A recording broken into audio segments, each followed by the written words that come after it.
Hi, welcome. In this video, I'm going to go through our review packet for our first test in algebra. So solving equations on your review. What I want to start with is question number 1. And what I want to do is get our variable, the letter y, by itself. So what I'm going to do is first get the term that has the letter in it alone by getting rid of the term next to it by doing what's called an inverse operation. So I'm going to be subtracting 13 on both sides. Now what I'm going to have is 38 minus 13, which is going to get me 25, equal to, now on this side, the term that had the y in it by itself. So y over 2. To get my y alone, I'm going to undo the divide by multiplying both sides by 2. And 2 times 25 will get me the number 50. And that is your solution for your variable y. Question number 2 says, again, solve for your variable. And what I'm going to do is solve for the letter u.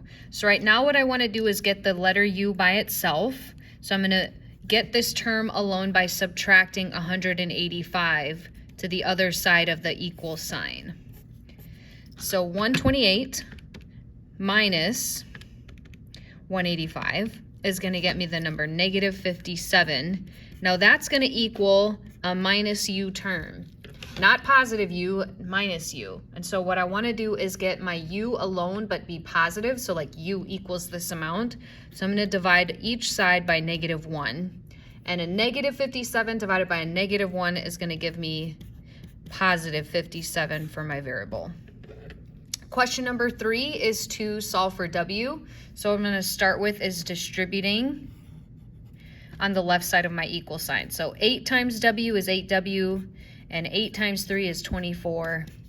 And so distributing 8 times w, 8 minus 3. Now what I want to do is get my variable that has the w with it, this term with the w variable alone. So I'm going to start by adding 24 to both sides. So now 8w will equal 16 plus 24 is 40. And now what I'm going to do is divide by my coefficient, divide both sides by 8. And w equals 40 divided by 8, which is the number 5. In the next question, it says to solve. And what I'm going to start with is undoing the fraction. So I'm going to multiply both sides by the number 9. So 9 times 5 is 45, and that's going to equal now my numerator, x plus 55. Next, what I'm going to do is get my variable x by itself by getting the term alone. So instead of plus 55, I want it alone. So I'm going to subtract 55 to the other side of my equal sign. And I'll have negative 10 equals my x. Okay, so that's our first page. I'm going to go on to our second page. For question number 5, for solving here, you are first going to want to do what is called combine like terms. So on each side of your equal sign, you have some terms that you can combine here. Specifically on the left side of my equal sign, I have some y's. These terms are alike because they have the same letter with the same power. So what I'm going to do is called combine like terms. So negative 4y's plus 13y's is really 9y's. I have the number 5 left. On the other side, a 6y term and a 32 term. So now I can't combine anything else because these two terms are uniquely different. One has a letter and one does not, so you cannot combine them together. And same for this side. But now my goal is to get y's on one side of the equal sign and the numbers on the opposite side. Now I tend to move my variables first, and I'm going to move the smaller amount, so minus 6y. So now this side will no longer have any more y's. Just my number 32. But this side now, if I simplify, 9y's minus 6y is going to be 3y's.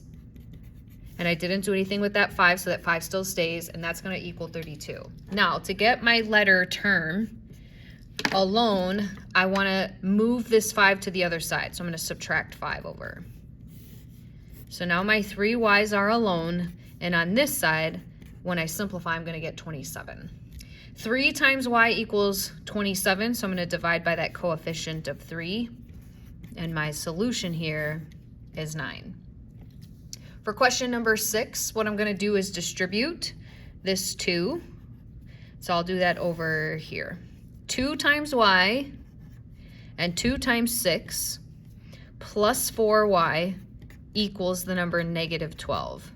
And again, kind of like how we had been combining like terms up here, I noticed that on the left side of my equal sign, I have like terms, so I'm going to combine them together. 2y's plus 4y's is 6y's, plus 12 is equal to negative 12. Now I'm going to get the term that has my letter in it by itself by subtracting 12 to the other side. So 6y is now alone, and that's going to equal negative 24. 6 times y equals negative 24. Divide both sides by 6. And your solution here is negative 4. For question number 7 out of 17 here, we're going to do distributing on both sides, and then we're going to have to do combining like terms. So this is going to take us a couple steps. I'm going to multiply my 7 times u and 7 times my minus 3. So I'm going to have 7u minus 21. It also says subtract 9 before I get to my equal sign. Now on the right side, I'm going to distribute my negative 6 to all the terms inside. So negative 6 times negative 4 is positive 24u. Negative 6 times 2 is going to get me minus 12. And then I have minus a u here. I'm just going to make sure I don't combine those problems there.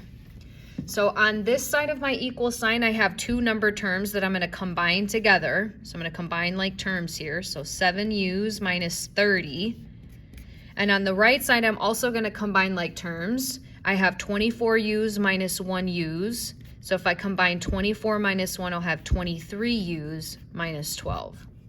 Now my task is to get my letters on one side of the equal sign and my numbers on the opposite side. So I usually move my letters first. So I'm going to look at my letters. I typically move the smaller amount. So I'm going to subtract 7u's. So now all of my u's will be together on the right side of my equal sign.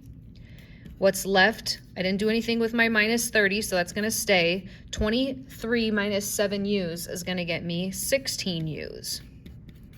And now what I want to do is get this u term, alone. So to get it alone, I don't want it subtracting from 12. I want to now add 12 to the other side.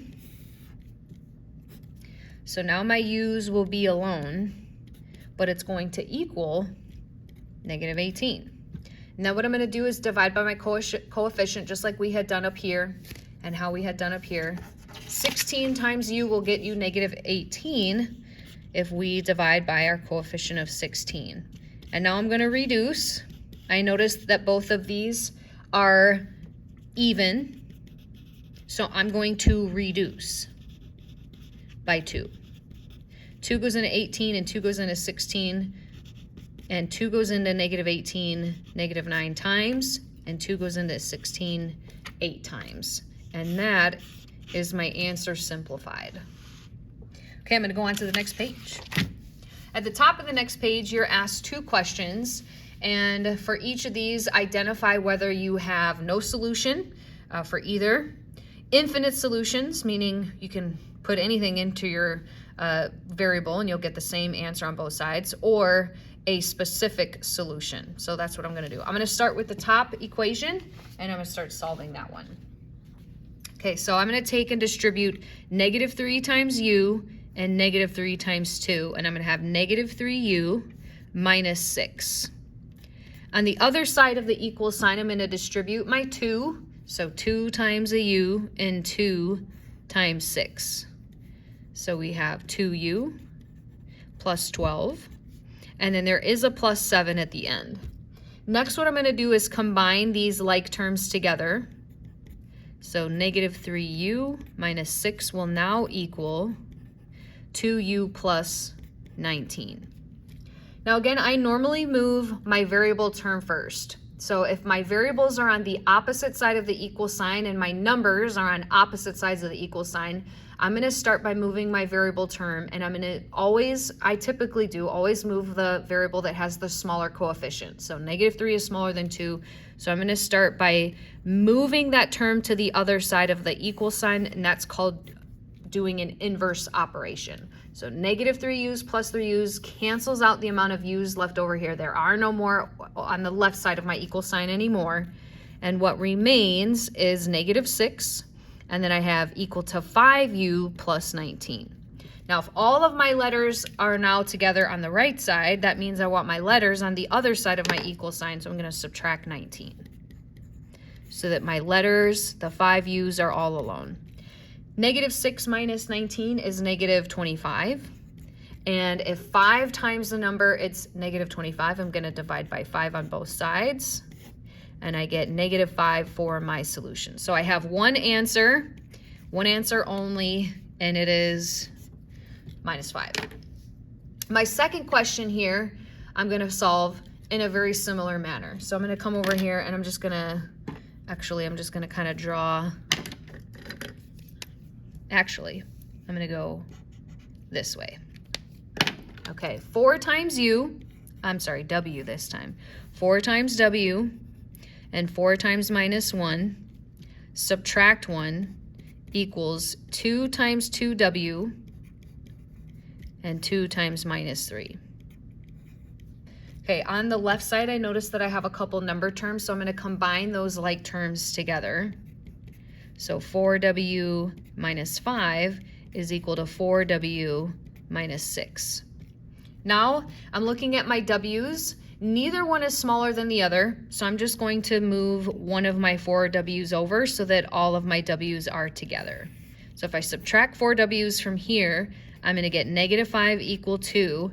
Now what happens over here is that all of my W's cancel out. There are no more W's left over, so I really just have -6. How can -5 equal -6? Well, that's impossible. So when your letters cancel out and the numbers that are left do not match, you have what is called no solution. So looking at the two equations that I had 4W minus 5 and a 4W minus 6, these are called parallel lines. Notice how their slope is identical, but their starting point is a different location. If you were to actually graph these like you would a y equals mx plus b, you'd have one line starting at -5 and going up 4 over 1 and up 4 over 1. And you'd have one starting at -6 and going up 4 over 1 and up 4 over 1. And you'll notice that because their slope is the same, they're going to go in the same direction, but they're going to start at different points, and parallel lines will have no point in common, which is why you end up getting no solution. All right, number 10. Translate your sentence into an equation, and your sentence is 5 more than the product of a number and 9, equals 8. 5 more than means I'm going to add 5 to something, and that something is going to be the product. And product is a word for multiply, the multiplication of a number. I'm going to let x be that unknown number, a number and 9. 9 times a number. 5 more than that equals 8. Now you may have written 5 plus, 5 more than, so 5 in addition to the product of 9 and a number. If you write it x9, this is a little confusing. You always want your coefficient to go in the front of the letter. So you could have written 5 plus 9x equals 8, and that would be another correct way of writing this sentence. Equals 8, so 5 plus 9x or 9x plus 5, you're adding those two things together to equal 8. And again, never put your coefficient behind a letter, always put it in the front. My next question, number 11, is a word problem. It says a small publishing company is planning to publish a new book. The production costs will include one-time fixed costs, such as editing, and a variable cost, such as printing. There are 2 production methods it could use. With one method, a one-time fixed cost will total $50,674, and the variable cost will be $11 per book. With the other method, the one-time fixed cost is a total of $16,458, and the variable cost will be your book at $22.75 per book. How many books produced will the cost from the 2 methods be the same? So I'm going to go back and look at method 1 and then method 2, or the other method. So one-time fixed cost with method 1 is $50,674. Plus they're going to be selling books at $11 each. So $11 per B if B will represent the number of books to sell. And when will that equal method 2? Method 2 was in yellow here, the other method. One-time fixed cost of $16,458, and the cost of each book is $22.75. And for those two costs to be the same means equal. So I want those two methods equal to each other. Now I have my variable B on each side of my equal sign, and I have numbers on each side of the equal sign. So what I need to do is start moving terms. I need to move my letter terms together and my number terms together. So I'm going to move 11 B's to the right side of my equal sign. So this cancels out here, which is how I get my number term alone. Now on the right side, if I simplify, $22.75 minus $11 is going to be, well, 22 minus 11 is $11.75 per book. Now, if my books are over here, I want to get my books alone. So I'm going to move my number term to go with my number term on the other side of the equation. So I'm going to apply an inverse operation by subtracting $16,458 to the other side. All right, so with my calculator, 50,675 minus 16,458 is 34,217, equal to $11.75 per book. And now what I'm going to do is divide by my coefficient of 1175. So I'm going to go on here and I'm going to hit divide by 11.75. Oh, hold on. Something did not come out quite right. Let me go back. 50,675 minus 16,458. Oh, I see what the problem is. My number I didn't write down right. This is a 50674, and I did not copy that down right. So let me fix that problem. 50,674, not 5, and I bet you that will be the problem that I'm having, and it's not coming out to be a whole amount of books. So this was $1 off, and let's fix that. Divide by $11.75. Haha, okay. 2,912 books. So 2,912 equals my B, or books. Okay. Number 12, can you solve a proportion, which is a fraction equal to a fraction, and you have a variable? What I'm going to do is cross multiply. So my diagonals I'm going to multiply together. I'm going to set them equal to each other. So 6 times 4, set that equal to an 8 times a V, or 24 equals 8V. And 8 times what gets me 24? It's 3. So my answer for number 12 is 3. Okay, last page. Great job hanging in there. Again, cross multiplying if you have a fraction equal to a fraction. So this time, maybe if color coding it makes it a little easier. One diagonal we're going to multiply together. So 12 times 5. And the other diagonal we're going to multiply together. Now, the two terms in the numerator both need to get multiplied by 8. So you're going to want to set that up like you would distributing, so your 8 gets multiplied by the entire numerator, your 8 and your 3. So here, 12 times 5, or 60, will equal 8x plus 24. Now what we want to do is get our letter term alone. I'm going to get it alone by subtracting 24 to the other side. And 60 minus 24 is equal to 36, and that equals 8 times x. I don't think this is going to go in perfectly because I'm pretty confident 36 is not a multiple of 8. So on your calculator, I'll show you, but when you divide by 8, you want to reduce. And I'll show you how your calculator can actually do that for you. So 36 divided by 8, I know 4 goes into each of those. So if I reduce by 4, 4 goes into 36 9 times, 4 goes into 8 twice, and I'll show you how to get this on the calculator. So 36 divided by 8, and you'll see 4.5. Well, how is that the same as 9 over 2? Well, it is 4.5, but I'll show you. You can convert by hitting the second key and this button that says F arrow D. So it says PRB on the key, but I'm using the shift key, my second, to get to the fraction to decimal conversion. So 4.5 or 4.5. And then to get this into an improper fraction, the way that I reduced here, I'm gonna hit second and the button right below that fraction to decimal, which is your conversion of your 3-part fraction, which is a mixed fraction, to an improper fraction. So 9/2. And you can go back and forth between those conversions by hitting second and that fraction button, and it will go back and forth between the two fractions, an improper fraction and then a mixed number, meaning a whole with a fraction. All right, we're gonna do, looks like we have 4 more here. So I'm gonna multiply again, cross multiply when you have a fraction equal to a fraction. So 14 will get multiplied by x, and that will equal 12 times the denominator, x plus 1. Make sure that 12 gets multiplied by the entire denominator, not just part of it. So 14x will equal 12x plus 12.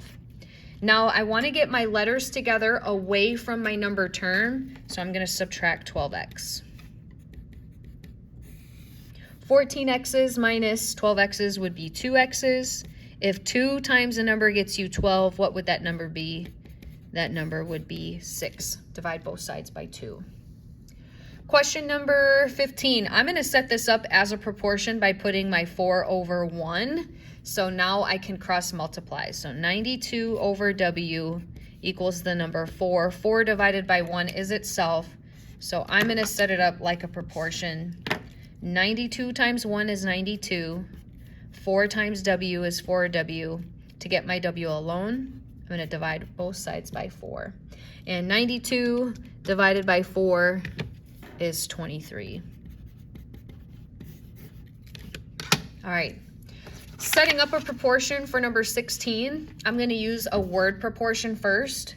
And I'm going to read this so that we know what to set up. A machine produces 255 bolts in 24 minutes. Those are my 2 units. They told me amount of bolts and minutes. So I'm going to set all of my fractions in that order, bolts to minutes. So 255 is to 24 as, okay, here's my next sentence, at the same rate as how many bolts, so an unknown number of bolts, can be produced in 40 minutes. So notice minutes was on the bottom. I put 40 minutes on the bottom. Okay, now I'm going to cross multiply like we had in our other problems. So 255 times 40. This is going to get me 10,200. And on the other side of my equal sign, 24 times B. And now to get my B all alone, I'm just going to divide by 24. So divide by 24, and I get 425 equal to B, and my B was number of bolts. Okay, last question. You made it, persevered through this video. Solve for the letter Y. So what I want to do is have that letter Y all alone by itself, not next to anything else. I'm going to move my C term to the other side of the equal sign. So Y will be alone, and 7 minus C is what's left over here. These 2 terms are not alike. You cannot combine them together. The 7 is a constant, which means it's a number term with no letter, and you can't combine a number term with a letter term and simplify with adding or subtracting because they're not alike. And so we are all done with our video for our review for tomorrow. Good luck on your test tomorrow.